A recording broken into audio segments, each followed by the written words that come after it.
lips to observe the effect on the frontal sinus. From time to time, everyone glanced at Mrs. Kearney. The noise in the auditorium had risen to a clamour when Mr. Fitzpatrick burst into the room, followed by Mr. Holohan, who was panting. The clapping and stamping in the hall was punctuated by whistling.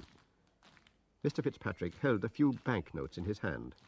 He counted out 4 into Mrs. Kearney's hand and said she would get the other half at the interval. Mrs. Kearney said, "This is 4 shillings short."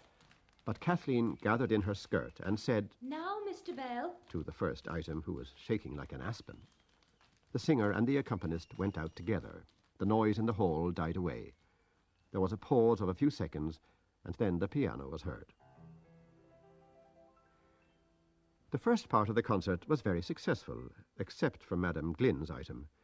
The poor lady sang Killarney in a bodiless, gasping voice, with all the old-fashioned mannerisms of intonation and pronunciation which she believed lent elegance to her singing. She looked as if she had been resurrected from an old stage wardrobe, and the cheaper parts of the hall made fun of her high, wailing notes. The first tenor and the contralto, however, brought down the house. Kathleen played a selection of Irish airs, which was generously applauded. The first part closed with a stirring, patriotic recitation delivered by a young lady who arranged amateur theatricals.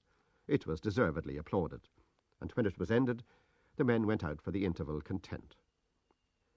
All this time, the dressing-room was a hive of excitement. In one corner were Mr. Holohan, Mr. Fitzpatrick, Miss Byrne, 2 of the stewards, the baritone, the bass, and Mr. O'Madden Burke. Mr. O'Madden Burke said it was the most scandalous exhibition he had ever witnessed. Miss Kathleen Kearney's musical career was ended in Dublin after that, he said. The baritone was asked what did he think of Mrs. Kearney's conduct. He did not like to say anything. He had been paid his money and wished to be at peace with men. However, he said that Mrs. Kearney might have taken the artistes into consideration. The stewards and the secretaries debated hotly as to what should be done when the interval came. "I agree with Miss Byrne," said Mr. O'Madden Burke. "Pay her nothing." In another corner of the room were Mrs. Kearney and her husband, Mr. Bell, Miss Healy, and the young lady who had to recite the patriotic piece. Mrs. Kearney said that the committee had treated her scandalously. She had spared neither trouble nor expense, and this was how she was repaid. They thought they had only a girl to deal with, and that therefore they could ride roughshod over her. But she would show them their mistake. They wouldn't have dared to have treated her